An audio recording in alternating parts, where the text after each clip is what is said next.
Good morning mga kapalaboy at nandito na kami sa Singapore at ito yung tinulugan namin ngayon. At kung makikita nyo sa rooftop may mga puno. Ibang klase talaga dito sa Singapore. May mga mangga pa at nakauwi kami alas 2. At ito yung unang first meal namin at naglakad kami. At titingnan natin dito, napakalaking mga building. Ito yung mga bahay ng mga ordinary citizen dito sa Singapore, no? So maganda talaga yung mga bahay na dito. So lakad muna tayo. At ito yung unang hakbang at yung unang meal namin. At maglalakad-lakad kami ng konti. Titingnan natin kung anong pwedeng makain. So dahil palaboy tayo, kahit saan pwede. Kain dito, kain doon, kain sa labas, kahit kain sa loob. At eto na nga, malapit na kami.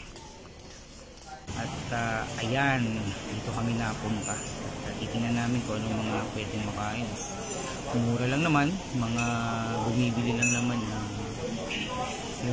yung presyo nasa meron kang $4 hanggang $10, makakapili ka na ng masarap na pagkain dito, pero parang hindi namin type to. So lakad tayo ulit, baka sa kabilang dulo makita pa tayo ng mas mura.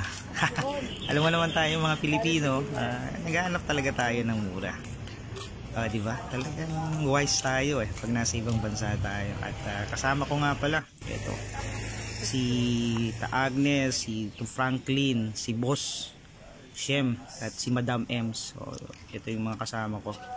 Yung si Franklin at yung si Agnes sila yung may-ari ng bahay na tinitira namin. So, salamat sa kanila sa pag-entertain sa amin, at the same time sa papatuloy sa amin sa kanilang magandang bahay. So ayan, dito na tayo. At ito yung pinili ko, guys.